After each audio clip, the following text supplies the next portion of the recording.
Good morning and good afternoon, everybody. It is great to see how many have joined us here today, and welcome to this webinar hosted today by Intertek. The speaker today is Rich Bychek, Global Technical Director, Transportation Technologies from Intertek. Rich is the Global Technical Director, Transportation Technologies at Intertek. He has over 25 years' experience in the product development and validation testing, 17 of which has been spent at Intertek. Rich is experienced in the areas of energy storage, audio equipment, and EMC testing. As Intertek's global technical lead for the vehicle and energy storage, Rich sits on several SAE, IEC, UL and ASI standards panels.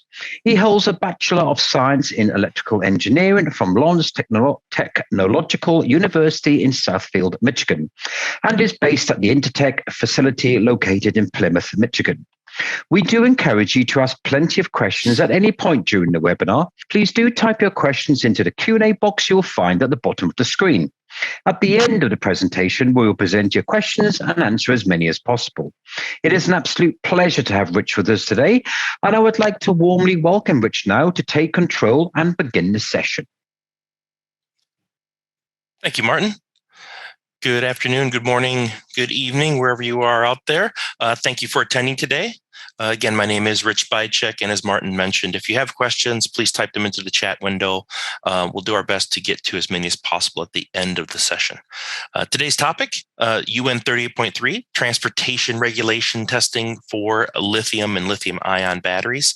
Heavy focus on lithium-ion rechargeable because of their usage in the EV space, but these are applicable in general to consumer type and consumer product, stationary, as well as the non-rechargeable lithium metal type batteries.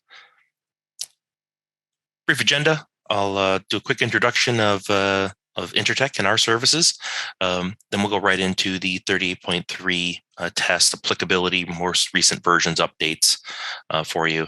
And then I'd like to talk about failures and retesting, some of the common misnomers, misconceptions that occurred during testing, again, from a laboratory standpoint, that would be applicable for those of you in the battery space that are looking to complete this testing for your battery systems.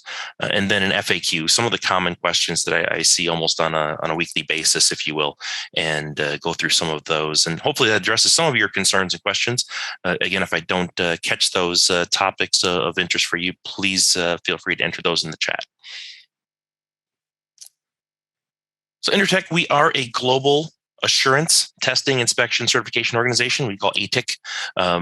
These assurance services cover multiple types of products, multiple industries around the world. But very specifically, when we get into energy storage and battery testing, a subset of our key facilities in North America, Central Europe, and Southeast Asia focus specifically on battery testing, especially battery safety testing and certification work, where these are all ruggedized facilities that have met more stringent health and safety and facility build-out guidelines to allow for the inevitable test failures that can occur with larger and larger battery types. I sit, as was mentioned earlier, in the Plymouth, Michigan, which is the center icon there in North America. We also have key sites in Kaufbeuren, Germany, very similar to what we have here in the US, and in Shanghai, China, in the EV space, and in the, call it mid-size stationary consumer products, R&D realm, multiple other sites that have their own specialties, from large-scale fire and abuse testing to more supply chain quality assurance. For testing and certifications, of course, the 38.3 we do offer in pretty much all of those sites you saw on the previous map. CB scheme certifications to IEC standards for global markets, especially for consumer products and energy storage, stationary industrial battery systems. The 62133-2 standard, which has really become the global harmonized standard for most lithium-ion applications in the portable and consumer space. We offer those certifications for North America through our ETL mark within the North American NRTL, Nationally Recognized Testing Laboratory Program, as well as through the CB scheme for global markets. The legacy standards, UL 1642, 2054, again, corollary to the 62133-2 standard, offering those services. And then when we get into stationary systems, not only the battery, but the entire energy storage system, UL 9540, including the UL 9540A fire propagation test requirements that tie into North American building codes. Of course, here in the EV space, EV batteries, not only in the safety and certification abuse type of testing, but as automotive electronic products, the standard, if you will, DVPNR type of testing, large format chambers, cyclers, vibration systems, salt, dust, humidity, etc., basically putting the battery through its paces as a durable component within electric vehicles. Of course, the more heavy electric vehicle abuse testing, like SAE J2464, in one of our sites there, actually in Texas, specifically where we handle full pack abuse testing to that standard, as well as the site I noted in Central Europe in Germany. Custom testing, again, not only to these standards that I list here, but many of these are bespoke, especially when it comes to things like failure analysis and failure replication testing, where we want to try and find something that you have seen in the field. Performance lifecycle evaluation really comes into doing those multiple cycles, aging, calendar aging, as well as cycle aging of battery systems. Failure analysis, a sister, if you will, of the testing services we provide. Failure analysis can mean everything from just checking parts that actually came back from the field, warranty returns, field returns, dissections on those, supplier quality assurance, where we're doing the same level of inspection to the full teardown of a cell, really to look for issues in the manufacturing processes and quality control systems, as well as just supply chain quality assurance. You're dealing with different cell suppliers, potentially new cell suppliers, and want to basically audit or assess their capabilities. So this is a set of services we offer with expertise based primarily in the US and Europe, with inspectors and auditors available throughout the world, especially in the APEC region. So enough with the introductions. We'll get into the actual topic today of transportation regulation testing for lithium and lithium-ion batteries. And I'll start by noting that we have to first consider, why are we testing lithium-ion batteries according to transportation regulations? And specifically, lithium batteries are considered a Class 9 dangerous good. So they are a classified dangerous goods material. Class 9 being a bit of a catch-all classification for products and materials that can present a hazard in transportation, but they really don't meet the definition or the criteria of any other hazards. They're not specifically flammable, not specifically explosive, corrosive, but under certain handling conditions, under certain abuse, if you will, they can present a hazard. They can catch fire. They can cause an explosion, if you will. And because of that, they fall into this Class 9 category. I'll note here that because Class 9 is a bit of a catch-all, it doesn't quite follow the normal guidelines, if you will, that other classifications have. You'll see the placard here I show on the screen actually identifies batteries as well as the number 9. And that's because within Class 9 designation, really the most heavily regulated and material of concern are lithium batteries. So there is effort underway to create a Class 10, essentially, that would be a separate classification just for lithium batteries, so that their packaging instructions, the regulations, the testing, how it's documented and labeled, would follow the normal dangerous goods protocols that you would see for Class 1 through 8. Currently, because they're in Class 9, you have to first look that they're Class 9, and then within that, look at the special instructions and packaging instructions based just on their UN harmonized codes rather than just their classification. Those classification codes, UN harmonized codes, are shown here on the screen. In the EV battery space, the one we're most concerned with is UN 3480. That's the actual lithium-ion battery shipped standalone. And that could be the cells, modules, or full battery packs. They can be during the process of assembly manufacturing, where you have cells or modules or incomplete assemblies transported from one factory to the other, or you have complete battery packs being shipped to the final assembly factory, spare parts shipped to dealerships, return parts coming back, anywhere in the distribution space. I'll note that lithium ion batteries are always considered dangerous goods. There are, especially in the smaller consumer products, several cases where, based on the size, capacity, how they're shipped, how they're packaged, batteries can have a less restrictive requirement in terms of how they're shipped or how they're labeled. However, in any of those cases, they're still considered a Class 9 dangerous good first, and then you start applying any of those potential exceptions or exemptions. So there's no case where a battery is considered or a lithium battery not considered a dangerous good at the beginning. And within the UN model regulations, this is the clause that the batteries may be transported under these various exceptions and exemptions if they meet certain provisions. Otherwise, they're just considered a straight up Class 9 regulated shipment. And those provisions that I mentioned, you'll see the first one here. It's a battery that's been proven to meet the requirements of the manual testing criteria, subsection 38.3, which is the 38.3 testing, as well as some additional design and manufacturing guidelines. However, number one there is that if it's not a battery that's been tested and proven to meet the requirements of the 38.3 tests, it's a full Class 9 dangerous goods shipment, and none of those exceptions or exemptions would apply. So what is the 38.3? Well, simply it's actually section 38.3 of the UN Manual of Testing Criteria, which is part of the Dangerous Goods Model Regulations. It's currently in the 7th edition, so that was issued in 2019.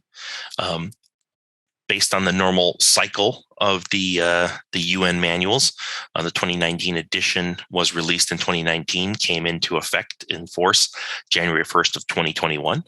So the latest edition, which will be dated 2021, will go into effect as of next January 2023. So far, most of the changes are in other areas, not including the 38.3 section. But later on this year, I'll actually be doing some updates for those interested, really updating this presentation as well as any potential changes that we see on the immediate horizon. I will note here that despite the enforcement dates and the typical cycle of this 2-year cycle, January 1st of 2021, next will be January 1st of 2023, the U.S. Code of Federal Regulations specifically tends to lag a bit in their updating. So sometimes the CFR is not quite updated to that latest edition. However, I can say that in practice, we follow these guidelines from the model regulations stating that the January 1st enforcement date is accurate.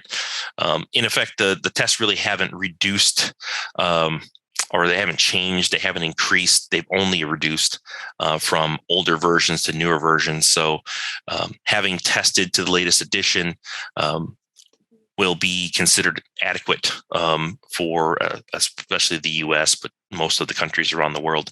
And I'll talk a little bit later on about some of those exceptions. So again, current on the books, 7th edition, released in 2019. Consider that to be your official version for testing to UN 38.3.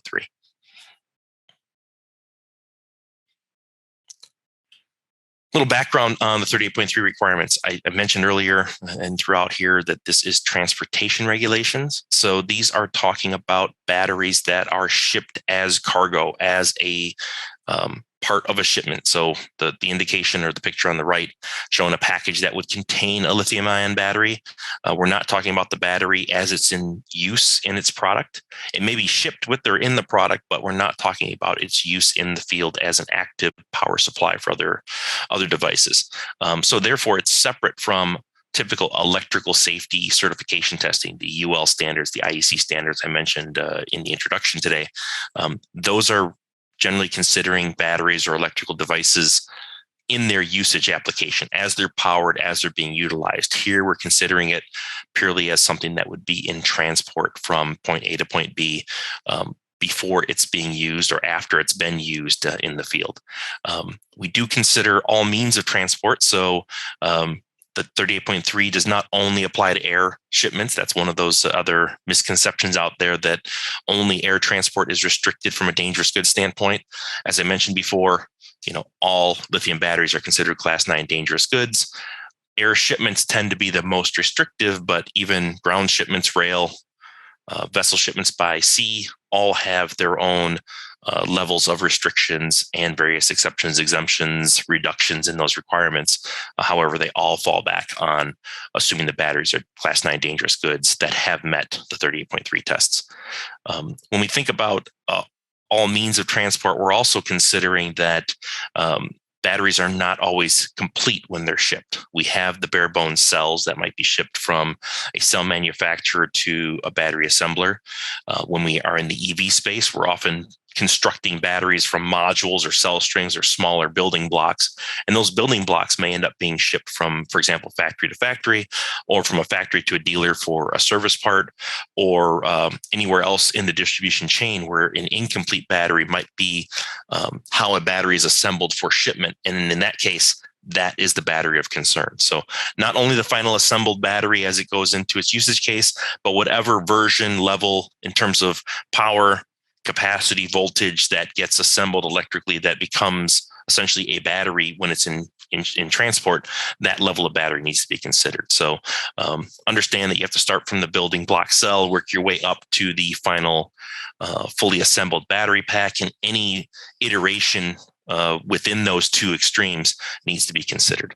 The battery could be shipped inside or outside of the product. That's really not a major consideration of the testing. If the battery is only integrated within a device, that device may be the enclosure for testing purposes, but generally we're testing the standalone batteries, and we don't have to retest the batteries once they're installed in that end equipment.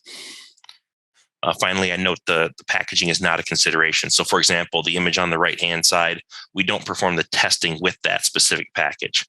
The testing is agnostic. It doesn't assume a certain level of padding. It doesn't assume a certain level of sealing, waterproofing, etc. from the packaging. The battery itself must withstand the extremes of the test themselves, regardless of what packaging they'll actually go into. So I'm not going to go too much into the details of the actual tests themselves, but I do like to have a quick overview of the 8 tests, the T1 through T8 tests. For those that aren't familiar with the 38.3 terminology, sometimes I'll hear the request for T testing, UN 3480 testing. They all refer to these 8 tests within that subsection 38.3 of the manual. The first 5 tests are performed in sequence, and these are meant to essentially expose a shipment of the battery to the extremes that would be seen in transport. And again, there's no assumption that the packaging provides any specific thermal barrier, insulation, or shock absorption. So these are what the battery itself must withstand.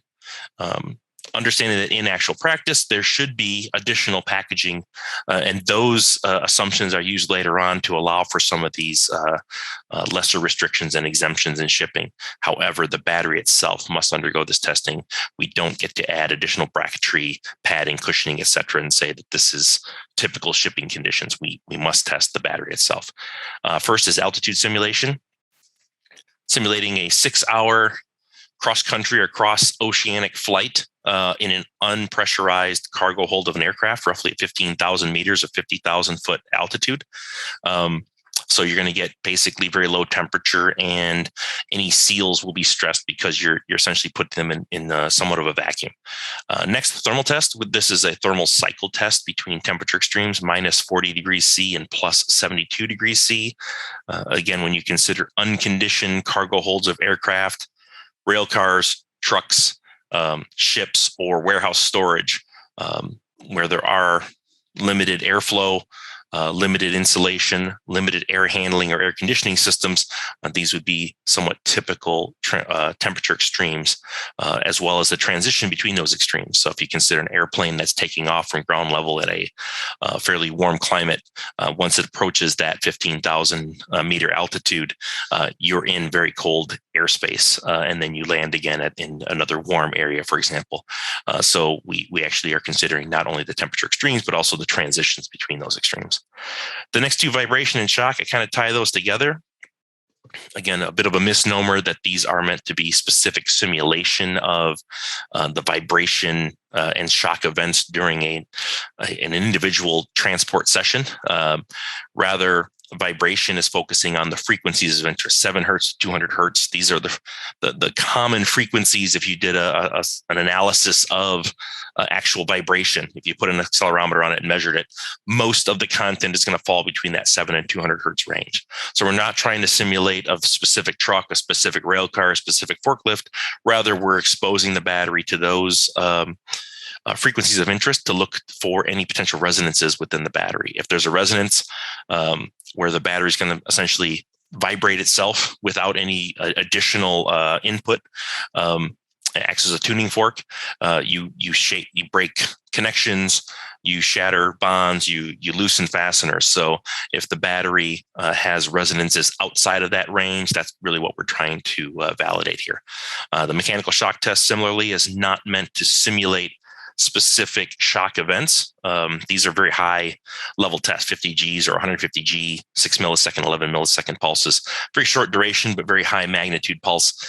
And the intent here, and this comes from automotive and military testing, is that by performing a handful of these very high G level shocks on a sample one time, we're showing that the construction of that battery is robust enough that it will withstand the multitude of much lower magnitude shock pulses that it's going to experience during transport. Again, we don't know how long it's going to be transported. It could be in a truck for days. It could be on an airplane multiple times. It could be handled by forklifts multiple times, dropped and banged around, if you will, one time or 100 times. So rather than trying to quantify the very specific shocks that they go through, it's more of a robustness test. If it can withstand 100 Gs, 150 Gs, 6 milliseconds, it should be able to withstand multiple 5 to 10 G shocks that it's going to withstand going through transport. Finally, once it's been through these extremes, we go to test T5, the external short circuit. And here we're verifying that whatever protections are in place for, whether it be a fuse, whether it be somehow internally disconnecting the external terminals of the battery, we show that if some piece of metal basically crossed the terminals, the externally exposed terminals of a battery, it would not cause a fire or an explosion or a dangerous dispersion of energy. So here we're verifying that whatever protections are there were not somehow compromised by those temperature, vibration, altitude extremes of test 1 through 4.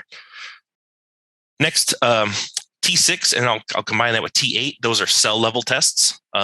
These are really intended to evaluate a cell's construction.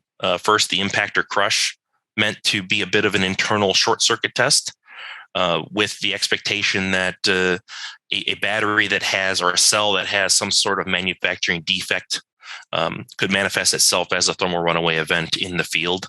How would that battery go into runaway? Does it vent safely? Does it have a way to relieve that pressure rather than allowing that pressure to build up till it goes into a full fire? Knowing that statistically, there can be cells that would actually catch fire in the field, but from a design standpoint, does the design already have means of pressure relief to preclude a fire under some of the normal handling, misuse, and even actual crushing events? Forced discharge kind of comes from our consumer battery aspects, where you have users can replace individual cells within a flashlight or an electronic device, and it's much easier to mix and match good cells and bad cells, or put a good cell in reverse polarity with other cells. So the forced discharge test is there to show what happens if a cell is discharged down below its 0% state of charge. Does it have a means of pressure relief or making itself inert, so that not so much the case of a short circuit, but rather just the battery being discharged down below its usable range. Will it build up a secondary chemical reaction and build up pressure inside and catch on fire, or will it basically fail safely? Finally, we have T7 overcharge. This only tends to apply when you have a fully assembled battery that is in its condition that it would be used in the field, such that it would be charged in the field. While overcharging doesn't occur during actual transport, or we don't assume it does, it is common to take a final assembly battery somewhere in the distribution chain, recharge it, or bring it to a certain state of charge using some offline charger. If that charger was not set correctly or potentially had an improper setting, does the battery have the proper protections on board that it will not sustain some level of stress and damage that could become a latent failure? In the EV space, there are some well-documented cases of latent thermal runaway events where a battery was compromised somehow during a test, from an overcharge, from an abusive test, from a crushing event, and essentially one or more cells within that battery started to go into a thermal runaway. But because of the size of the battery and the shedding and the insulation of the vehicle it was in, it didn't manifest itself for several days. The same can occur in batteries under shipment, where one or two cells starts to go into thermal runaway because of damage or stress incurred from an overcharge event. And it's not until after the battery is put into its package and shipped on its way that it actually propagates throughout the battery and creates a fire event. So that's the reason the overcharge test is also included here within transportation tests. Again, if those of you out here would like more details on the test, please feel free to reach out to me separately. I've got my contact information at the end of the presentation. We can talk through more of the details of the test, but I do like to give that overview to at least understand the applicability and the reasoning for behind the test, which also allows us to understand the applicability and reasoning behind the failure modes that are called out. Not all failure modes apply to all of the tests. I'll step back to the previous slide real quick. Generally speaking, tests T1 through T4 are considered normal transportation extremes, and the failure modes or failure requirements on here are much more stringent. Essentially, the battery shouldn't have any reaction whatsoever. There may be a fuse that gets reset or a breaker that switches, which would be considered just from normal handling and could be manually reset in the field. But generally, we're not looking for any type of fail-safe device, protection circuits to activate, or the battery to vent or catch fire, especially during the T1 through T4. The other tests, T5, T6, T7, T8, are considered abusive conditions or misuse handling conditions. In those cases, fire or explosion is never considered an acceptable result. However, venting, smoking, blowing of fuses, activation of some other safety device or circuit, even if it includes a venting of gas, would generally be considered an acceptable conclusion for that test. So not all the failure modes apply in all cases, and in some cases, multiple failure modes may or may not be under consideration. So those failures, leakage. Leakage is a method of, or is considered where the cell essentially vents such that electrolyte would leak out. If you've got an assembled battery pack where you can't see the individual cells, that leakage could occur. Typically, electrolyte will evaporate fairly quickly if it leaks out. So you won't necessarily have a buildup of liquid or dripping out of the battery. Rather, that electrolyte would evaporate. So one way to measure for this is actually checking potential mass loss on the battery before and after test. So if that electrolyte did leak and therefore evaporate, we should see a small but measurable mass loss of the battery sample. So that's why all of these tests require us to perform a mass measurement prior to and after each of the tests. Venting. So this is not the same as smoke or fire. This is release of internal pressure. So there would be some level of off-gassing. Generally speaking, venting is by some level of design intent. For a pouch cell, this could be along the seams that are designed to be weaker than the rest of the pouch. So it's pressure relief.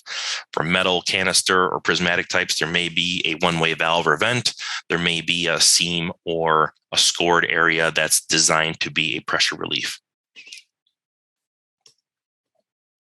Disassembly, a very nice word to write explosion. It means that the battery disassembles quickly enough that it actually expels shrapnel far enough that it can penetrate here what's described as a mesh screen 25 centimeters away. And that mesh screen would be in emulation or simulation of human skin or thin wall packaging, so that if a battery did explode, that it could actually penetrate skin. It could penetrate something to the level of a thin cardboard box. So that's considered an explosion. Rupture, mechanical failure. So this is where the enclosure opens up. It may spill contents. It may break apart. But there is none of this disassembly or explosion where shrapnel is propelled from the battery. However, the end result is that the battery or the enclosure is broken such that the internal parts, such as connections between cells, is now exposed, or individual parts of the battery have fallen out such that they physically cracked or broken off. So that's considered a rupture, and also typically a failure mode for most of these tests.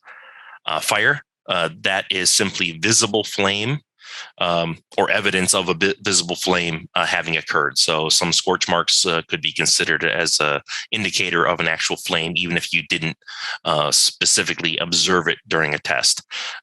However, fire here is specific to flame, not smoke. So if you do have some smoke, but no visible flame, that's not considered a fire. And fire is always considered a failure mode in all of the 8 tests. Voltage drop. Another way to check for either self-discharge of the battery, meaning some internal short circuit occurred, or another way to evaluate whether some leakage occurred and electrolyte or capacity was lost from a cell. If we do see a drop in voltage at the beginning of these tests, all these batteries are typically at 100% state of charge. So a drop in voltage would be an indication of a fairly significant discharge of current or loss of capacity of the battery. I would say that looking at these failure modes, generally speaking, I don't see a voltage drop in that 10 to 20% range as a failure mode. More often, we'll see the voltage goes essentially to open circuit or zero because something is shorted or something is open circuited.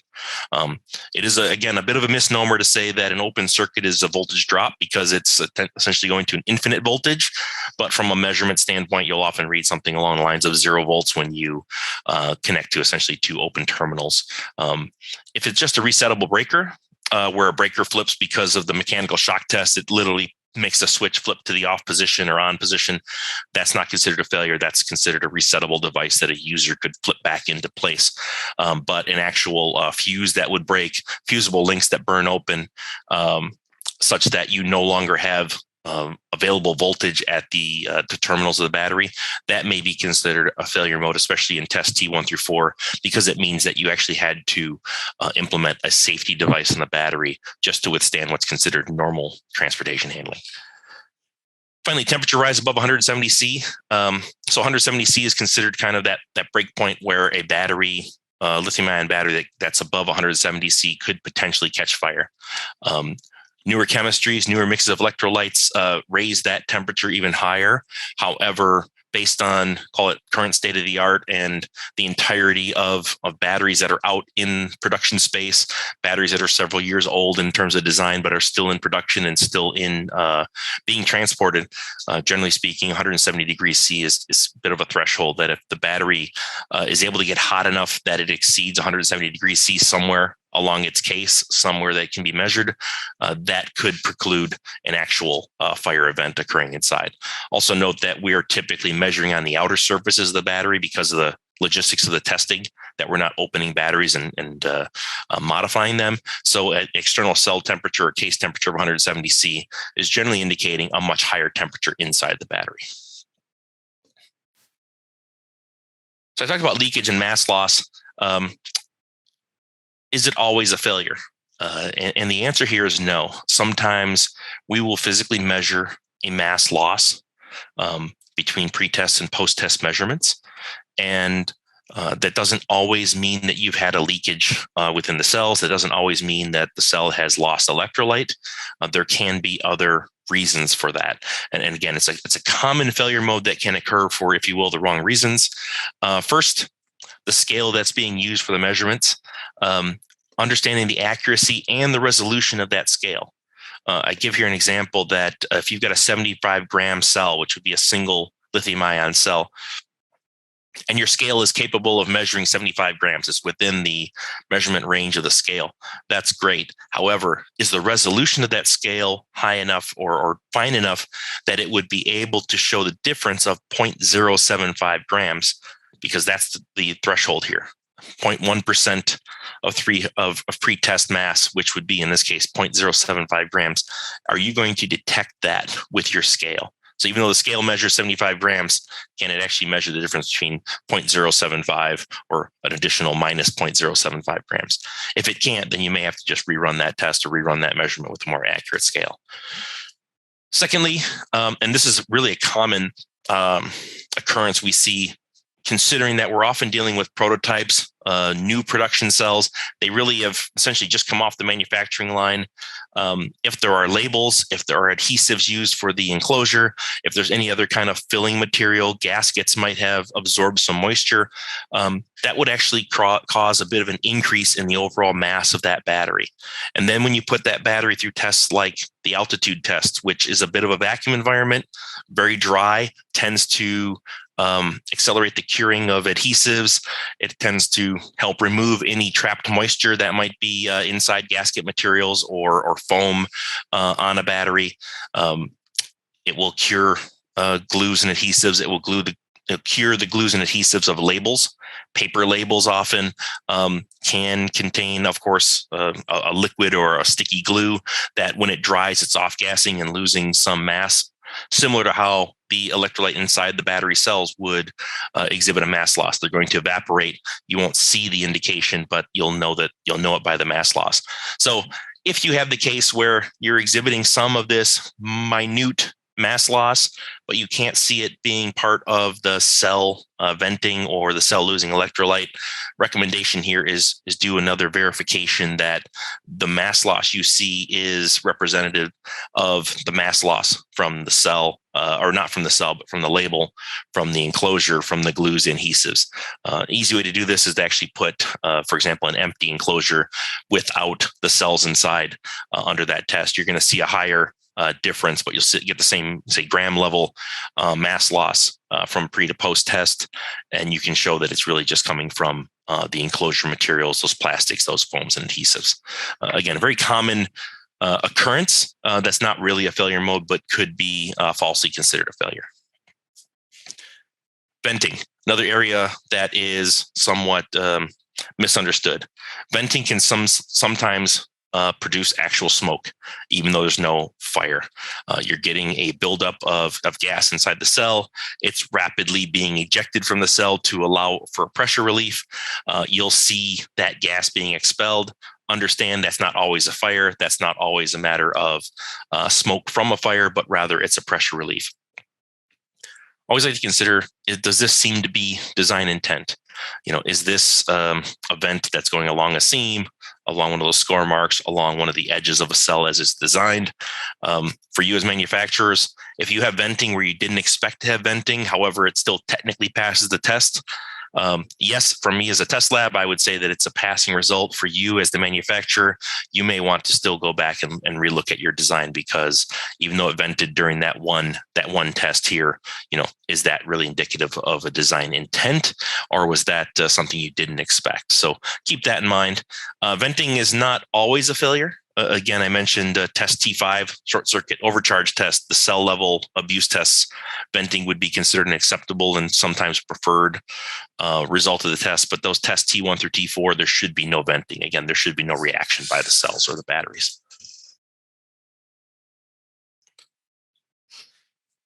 Disassembly and rupture. the picture I show here is actually from a cell level test called a projectile test, where we expose a cell to actual fire, but I use it to help illustrate the metal screen that we're talking about. And you can see the distances there, about 25 centimeters from the cell under test. If parts of that cell were to explode such that they actually tore through that metal screen, that would be considered a disassembly. In actual usage, we often don't put the actual metal screen around the sample. We treat any level of expulsion of metal parts or hard parts as a most likely a failure mode, even though the nuance of whether or not it was propelled hard enough that it would shatter a screen, it's considered a dangerous event. And I would say that even if you pass that test, if you had a fire, if you had an explosion in the field, a dangerous goods regulator is going to look at going through their due diligence, find your test data where you did have some level of an explosion, but not enough to puncture that screen. They're going to say that you knew you had a dangerous product in the market. You knew you put a dangerous product in the transportation space. You're going to be subject to a lot of penalties. So I like to say that anything that would be considered a potential for disassembly, treat that as a failure mode.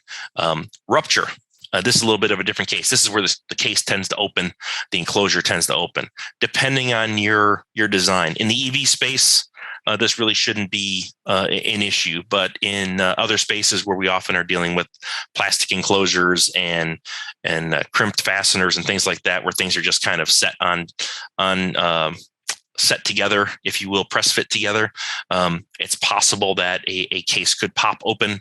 It's possible that a seam could split or a crack could occur, or a decorative part that doesn't really expose the internal electronics or the batteries themselves could crack, would not be considered a failure mode. If you can't access those internal parts of the battery, something that's inside the battery doesn't spill out, you couldn't potentially create a new short circuit path, then generally a crack or a fine line in the enclosure would not be considered a rupture. So understand that rupture doesn't mean everything down to a single crack. It means that you actually have physical exposure of the internal parts. While it's not defined in the standard here, I often use IEC type of probes, which would simulate pins and nails and fingertips that could potentially reach the internal parts of a battery. So if you're in one of those cases where you have a little bit of a split on an enclosure, generally speaking, we're going to assume that it's a failure mode.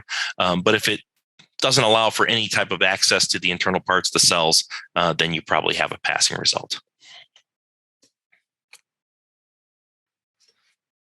Next, and it's funny that I have to actually highlight this in some cases, minimum compliance requirements. The tests all have a minimum number of samples. For example, 8 samples for a certain battery test, 10 samples for a certain cell test. Larger batteries only need to have 4 samples. This does not mean that you're allowed to test more samples, and as long as you get at least 8 of them to pass, it's considered a passing result. It sounds funny, but I have had to explain this to people where they've had a sample fail, and so they just 1 out of 8 failed, so they just sent me 1 additional sample and said, "Here, see if this one passes." So we get 8. The requirement here is that all tested samples pass. The minimum amount of samples under test is 8 or 10. So if you subject more than the minimum number of samples to each test, that becomes the minimum amount that must pass the test. So please understand, it doesn't mean that a minimum of 8 samples must pass. It means that a minimum of 8 must be tested. All tested samples must pass. So just understand that nuance in the understanding here. Basically say that you can't just disregard or throw away the bad eggs. You have to consider them as part of your design intent. Retesting, another area of confusion.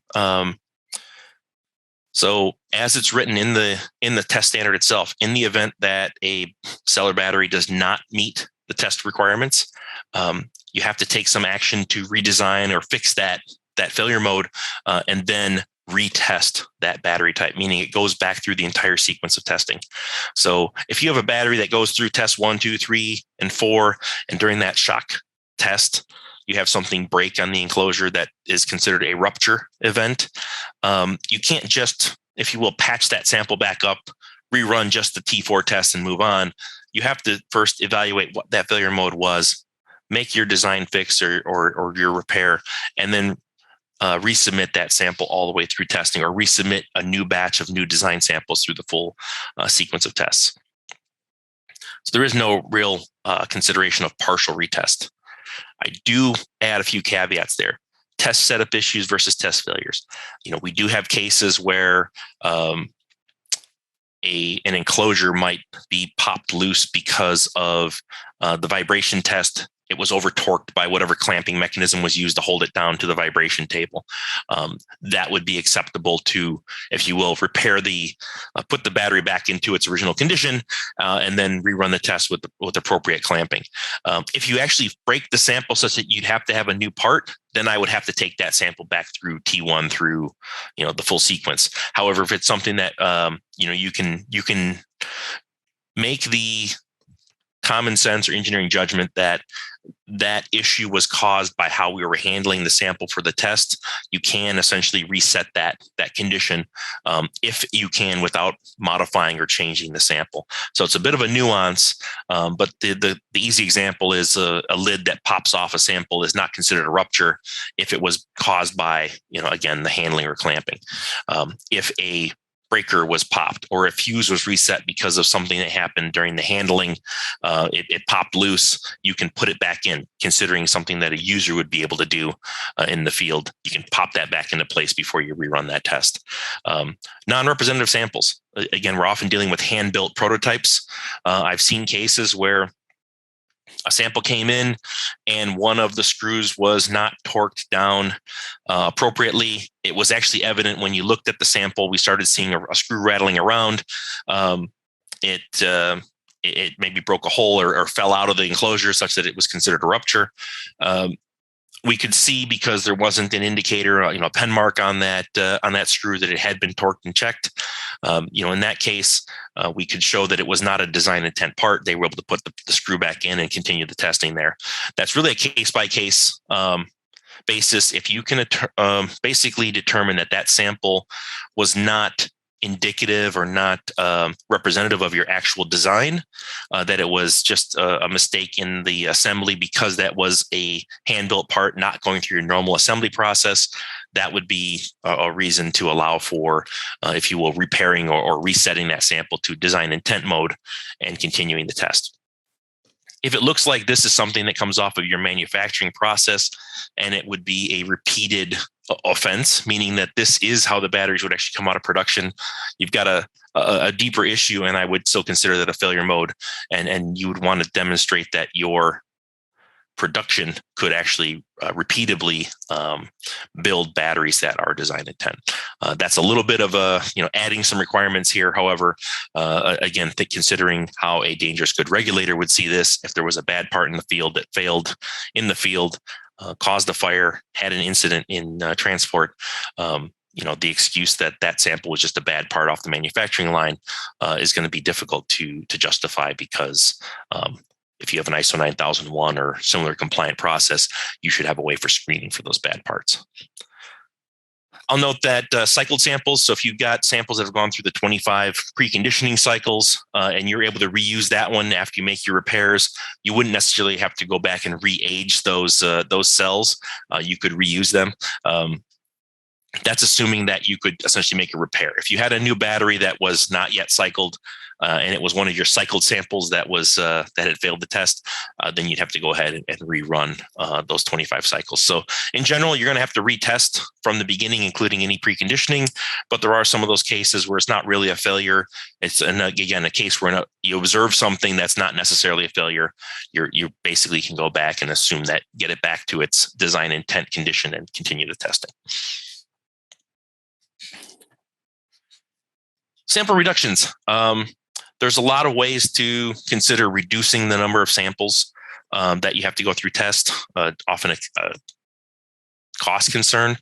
One of the areas, if you are running a gigafactory type of situation where you have raw materials on one end, you build component cells, you assemble them into battery modules and ship the battery modules out the back door of the shop, then in that case, maybe you would be able to skip the step of doing full testing on your cells. I would say this is not recommended. There's always the cases where you're going to have to ship the individual cells separately. Often you're purchasing cells from another manufacturer and they have to go through testing anyhow.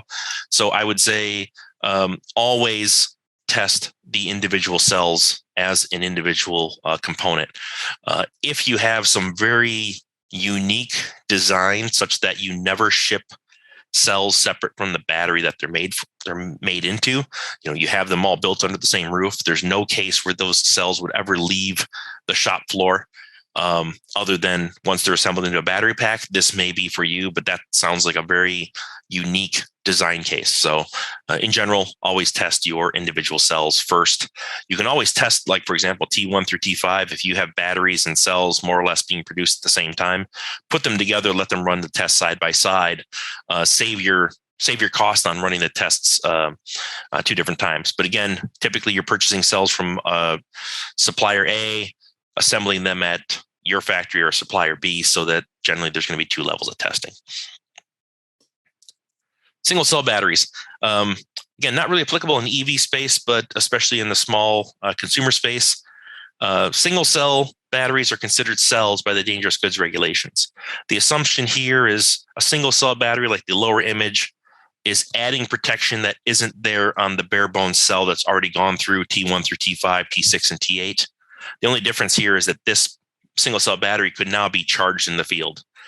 Based on that logic, you can take that single cell battery that's already gone through all the cell level tests and just perform the T7 overcharge test and call this a fully compliant sample. You don't have to rerun T1 through T5.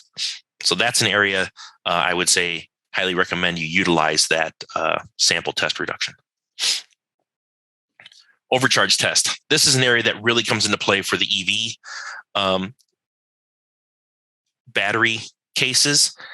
We do often test modules that are building blocks of full battery packs. They don't get charged as such in the field. It's just a building block that's only for the purpose of shipping from factory A to factory B or from factory A to a repair facility. That module would never get charged in the field and subsequently shipped. That's a case where you've got a battery that, it's difficult to understand how do you apply the overcharge. Secondly, the way the test standard is written, you can actually perform all tests T1 through T5 on a set of samples and either use the same samples or a separate set of samples for the overcharge test, if the overcharge test is applicable. In that case, I would say it's recommended to follow whichever is more important for you. If timing is more important, then you're going to have separate samples for overcharge and put them in a parallel test flow to T1 through T5. If cost and sample availability is your higher priority, run T1 through T5, assuming that you know that the battery is going to be reusable after the after the short circuit test.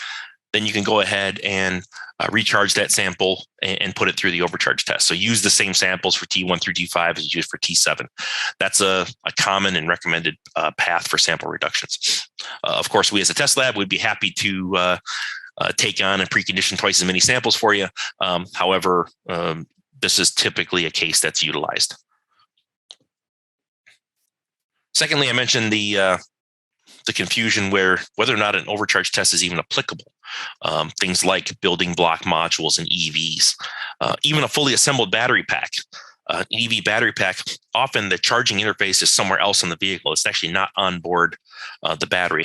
So that the only time that battery would ever be charged is once it's already assembled into the vehicle. So the battery itself would not go through its own user simulated or user case recharging like a small battery pack or a power bank might go through.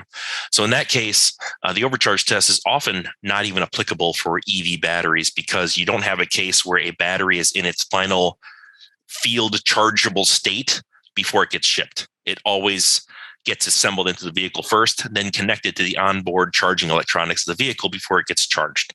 And then a battery that's subsequently shipped after that is usually one that's a used or a damaged battery that's been removed from the vehicle.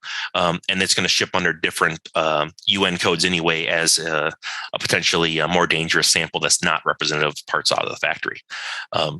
I often say, recommend that you go ahead and use that test reduction, that you don't have to perform that test. However, excuse me.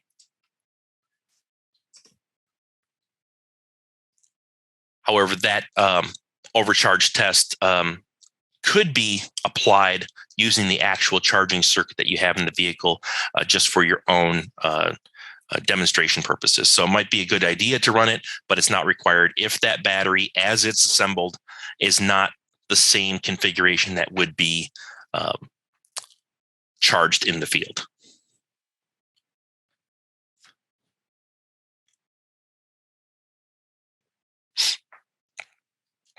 Next, power banks and integrated batteries. These are cases where the power bank is considered a battery by the dangerous goods regulations. If it's a single cell power bank, like the image on the bottom, then we can follow that reduction in testing that I mentioned earlier. You just do the T7 overcharge test over and above the cells that have already been tested. However, when you get to larger battery packs that go into power banks, often the power bank itself is the enclosure of the battery. And in that case, you may have to perform the test with that entire power bank enclosure and consider that the battery for testing purposes. There isn't allowance within the standard that the battery may be tested in its end device if that's the only way it's shipped. And I showed the power bank as an example. That could be a 2-cell power bank where the 2 cells are bonded together inside that power bank, and it utilizes that power bank enclosure as the only way that it ever gets shipped once those 2 cells are combined together. Therefore, that power bank is essentially the enclosure of the battery. More common, we deal with things like laptops and tablets and cell phones now, where you have more than 1 cell. They're integrated to the main board. They're not a separate battery pack, and therefore testing them in the end product is really the only representative way to show how those batteries are shipped.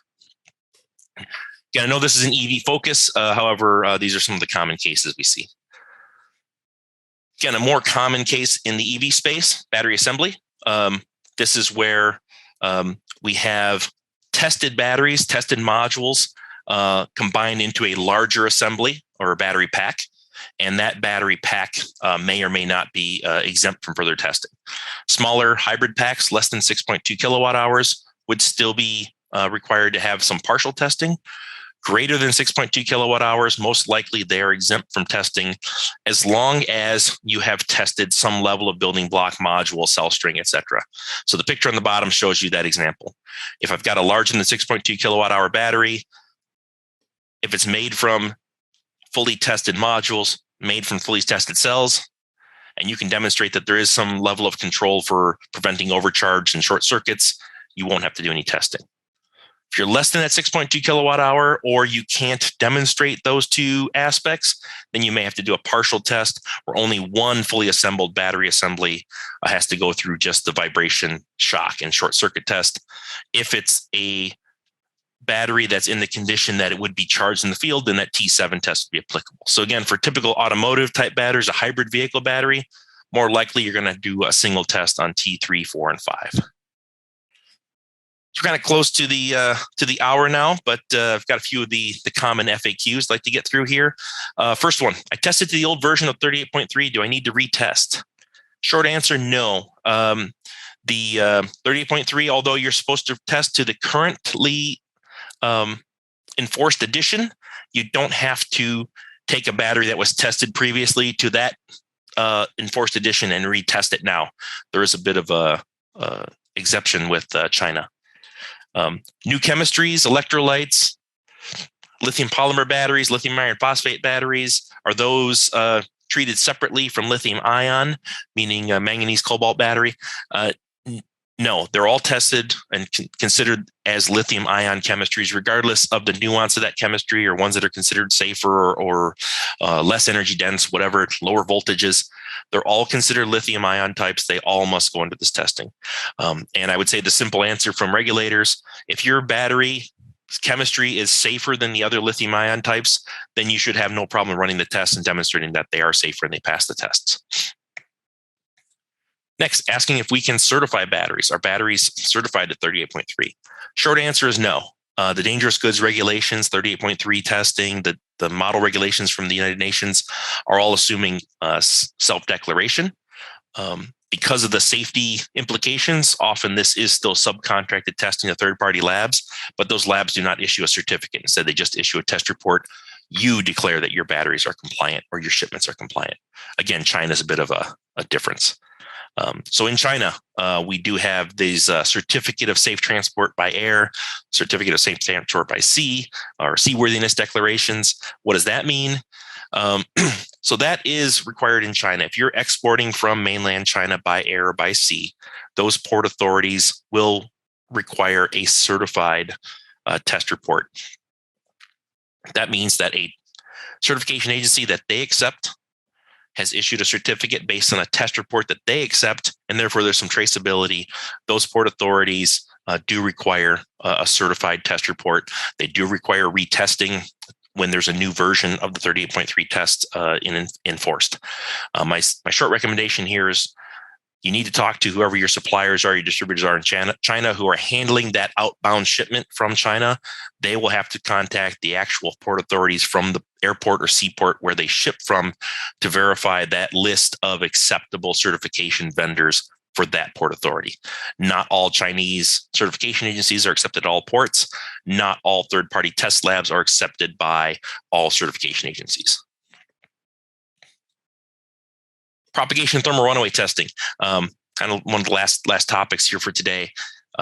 Do I need to perform these? No. The short answer is propagation testing is under strong consideration for various packaging tests, classification testing for lithium ion batteries, but it's an ongoing process. I don't see it here in the next cycle or so, but expect that probably in the next few years, you will start seeing propagation testing being an additional classification test for batteries to show that larger batteries, even if they had a bad cell going to thermal runaway, could self-contain, not allow fire to escape the enclosure or spread throughout that battery such that it would be enough to bring down an airplane or bring down an aircraft or another craft or a vehicle. So, expect that thermal propagation will come into play as we have more larger batteries going in the transport space. But at this point, propagation testing is not required. So it brings us right to the end. Apologies that we're about 2 minutes over the time here. Just a few takeaways. We're at the 7th edition of the 38.3. It's been adopted. It's enforced as of January 1st, 2021.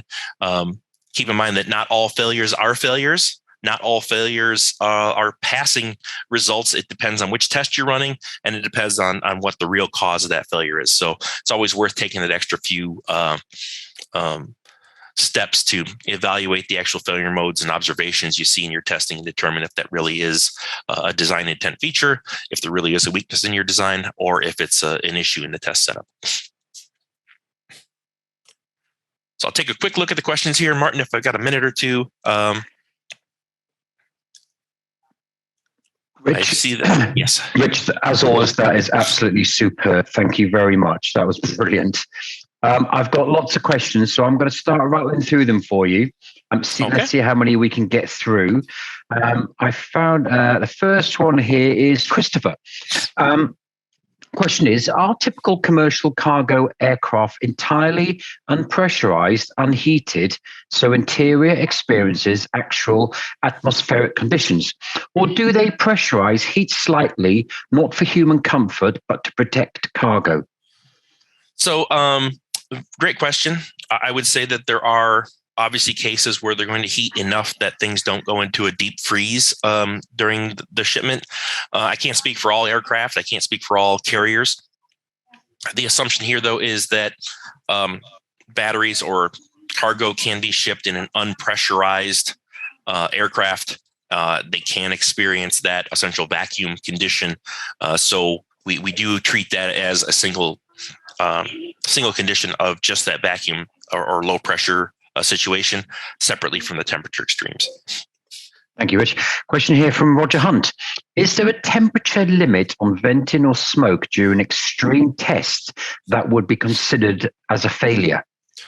So again, as long as the case temperature does not exceed 170 degrees C and you don't create a visible flame, then that venting has not exceeded another failure mode. So again, if you've got cases where venting is allowed, but you can't exceed 170 degrees C case temperature, or you can't have visible fire, that's where we look at, do you see those additional observations or not, to decide if the venting is considered acceptable. We don't measure the temperature of the off gas. Okay, thanks, Rich. Another question here from Michael Cable. What are you providing the local fire department to enable them to handle EV accidents that cause the lithium battery to catch fire? That's a great question. A little bit outside the scope of what we're talking about here today. Generally speaking, any batteries you have in your factory or facility, you're storing them, you should have a safety data sheet. While batteries are not considered a material where they would have what they call an MSDS, material safety data sheet, there are still safety data sheets that would be applicable for really any battery chemistry, any battery types that you have on site, just as information for that local fire department. If you are a facility that normally, as we are as a test lab that often stores batteries, if you're a factory, a warehouse that often stores batteries, all I can say is informally, the best case is to actually contact your local fire department, contact that fire marshal, invite them out for a review of your facility, get their input on what they would expect to see. Generally speaking, they greatly appreciate that. So when there is an incident, they already have some upfront knowledge of what your facility does. If you have those SDS available where if there was an evacuation, if there was a fire, you have those on hand that somebody can inform the fire department when they arrive on the scene that you do have a certain type of lithium ion batteries stored on site, and they may or may not be part of the fire incident that's going on. Thanks, Rich. Question here from Zach Morris, and Zach starts with fantastic presentation. Question is, if a cell manufacturer such as LG tests their individual cell model 18650 under T6 and T8 with documentation, as a cell pack manufacturer, are we responsible for testing impact crush T6 and force discharge T8 on a cell level? Great question. No, you are not required to re-perform the cell level tests. However, you are responsible for, if you will, guaranteeing that you know that those cells did pass all applicable tests. So even though they've been shipped to you from cell manufacturer A, when you subsequently ship those cells, you take responsibility for that shipment. So as long as you have some level of evidence or documentation that you can safely or confidently declare that those cells did meet the test, you do not have to reperform that test. I know there are cases where people have worked with some suppliers where they just have no evidence of that data, and they reperform the test just for their own due diligence. Thanks, Rich. Question here from Fabian. Is there any limit on the maximum cell power which can be tested for UN? No, there isn't. As far as the regulations go, there's no minimum or maximum level that's required for test to the 38.3. There are cases where less than 20 watt hours might have less restrictive packaging requirements. As far as a maximum level, it's really down to the individual test lab capability for doing the charge and discharge, the overcharge, the short circuit conditions, and whether or not their facility they deemed robust enough to handle a failure event if it occurred. Thank you very much. Another question here from Martin Peters. The question is, do I have to repass T1 to T5 if I've just missed, e.g. T3, or do I have to re-execute T3 then again? So that ties into one of those FAQs or retesting questions.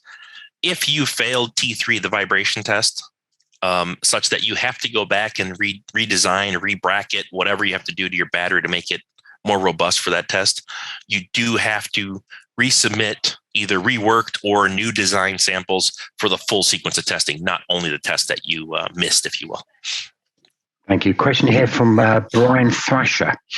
Does the standard address cells that are no longer functional and are intended to be recycled? At what level of disassembly does the cell battery pack stop being a cell subject to the standard? Wow, that is a great question, and I know there's actually quite a bit of discussion out in the market for this. Number one, batteries, once they're considered end of life, they're considered differently than batteries that are fresh. So there are separate portions of the UN model regulations, the US CFR, et cetera, that address how to package and handle those end-of-life used or damaged batteries and cells. Assuming they were at one point a tested type that passed, and therefore they're just in an unknown state at this time. There are some a bit more restrictive requirements, but they are still shipped under some other UN codes that allow for, or other packaging instructions that allow for shipment of those. In terms of when you're dealing with just the call it pile of ash, or you've got just the raw materials of the battery, I would say that once you get below the state where you have an active voltage from potentially from terminal to terminal, meaning you no longer have the equivalent of an active cell, you now have just the raw materials. I do know that there's some concern there because you have to demonstrate that to the level that the carrier or a regulator agrees with you that this is no longer a battery. That can be a bit difficult. Generally speaking, it's a discussion you have to have with that carrier themselves if they would accept that this is no longer a battery, and they will transport it as raw materials or just waste product. Thank you, Rich. Another question. Can simulation replace physical testing? I wish it could. For the 38.3, though, these are type tests, which mean a part that's actually manufactured on or assembled according to the design intent does need to meet the requirements. You don't have to have a specific part, doesn't have to come off of your actual manufacturing line, but it does have to be assembled as expected. I would say at some point in the future, there may be an allowance for simulation testing, but in general, within the dangerous goods regs, there are no general allowances for that. And in the battery space, I would say there's enough nuance, there's enough new designs where the validity of some of the models that are being used could be questioned, that there's just not enough data behind those models to show that they're going to capture all cases. Thanks, Rich. Question here from Rob. For transport by air, how can ships qualify the state of charge is less than 30% of Lithium batteries? Excellent question. I've got that in a different webinar. We talk about this. The recommendation I have is, if you have a process, how do you get the battery to that less than 30% stated charge, or how do you verify that battery is less than 30% stated charge? Document that process, document what your thresholds are, and document that every shipment has been verified to be below 30%. You can't just go out there and measure a battery and say, yes, this is 25% or 20%, whatever. A regulator wouldn't know what that threshold is. But if you had a shipment that came into question and you can demonstrate, here's my documentation, here's my process, here's my verification that that battery and that shipment met this criteria, that's going to be your best course of action. Thank you, Rich. Second part from Rob Smith again. Question is, concerning flammability, which electrolyte is the most dangerous? Are there any that are preferred less dangerous? That's that's a loaded question. And I've got clients that make different chemistries, so I won't endorse one or the other. But I will say that the general consensus that I've seen is that when you do that 30% stated charge, when you get below a certain charge level such that you don't have that much energy in the cell, you've got a safer product for shipment. And a lot of the safer chemistries, like lithium iron phosphate, for example, I would say that a more energy dense cell type, if you discharge that to the equivalent energy level that you have in an equivalent size iron phosphate or other chemistry, you're probably going to have a similar level of let's say, assume safety for that. So from my standpoint, even the safer chemistries, if they're right at that 100% state of charge, they've still got quite a bit of energy content. And even if the chemistry doesn't react, there's a lot of energy there to create a fire just through a short circuit event. Thank you, Rich. Okay, final question for you. This is from Andy Nelson, and the question is: going back, if they don't fall under U38, what code requirements do the D and D batteries fall under? I'm not sure. What the question is? Yeah, what they're talking about for the D and D battery. I see this on the screen. What code requirements? So generally, if they're not considered lithium or lithium ion chemistry, meaning a lithium-based chemistry, and they don't fall under another chemistry like a lead acid or a nickel metal hydride battery, then there may or may not be a. Sorry, he's just said registered and defective, being sent to recycling. I'm sorry. There we go. Thank you, Andy. So they're still considered UN 3480 from a standpoint of how they're declared, and they fall under 38.3. However, logistically, you don't have a way to actually test that battery in that case. So rather, the packaging instructions are there to document batteries that are waste for recycling, how they're packaging, how they're subsequently reducing in packaging the chance of additional short circuits or handling issues. So I mentioned earlier that the 38.3 is agnostic to packaging. When you get into these defective batteries or damaged batteries, you're relying on specific levels of packaging to add that additional protection. Okay. Rich, Christy Erickson's just had to step away and she's come back in, so I'm going to ask the question. Here it is. Okay. I'm looking at small vehicle UN 3171 versus UN 4881, option for shipping with my local DG shipper. Is this something Rich can address? Yeah, so when you're actually installing it in the vehicle, the same 38.3 applies. So the battery has to meet the 38.3. It's a 3480 product. Once you install it and ship it in the electric vehicle that it's going to be part of, it falls under that 3171 code. I would say ship it under the 3171 coding. That allows for kind of the standard shipping for that vehicle, generally palletized, tied down, a little bit less restrictive than what you'd have to ship a device like a laptop or a cell phone. When we get into some e-mobility devices like scooters and skateboards or things of that nature, it gets a little bit more ambiguous because those could potentially ship as a normal consumer, handheld good. So I would say if you're requiring freight packaging that can't be hand carried by a courier, then you're dealing with the 3171. If you're dealing with a small enough vehicle such that it could be in a cardboard box and hand carried, generally under 70 kilograms, then you're probably going to call it a 3481 device rather than vehicle. You have a bit of flexibility there for a fully electric vehicle that's small enough. Rich, thank you very, very much. That was absolutely superb, the presentation and the Q&A. We could go on for another hour.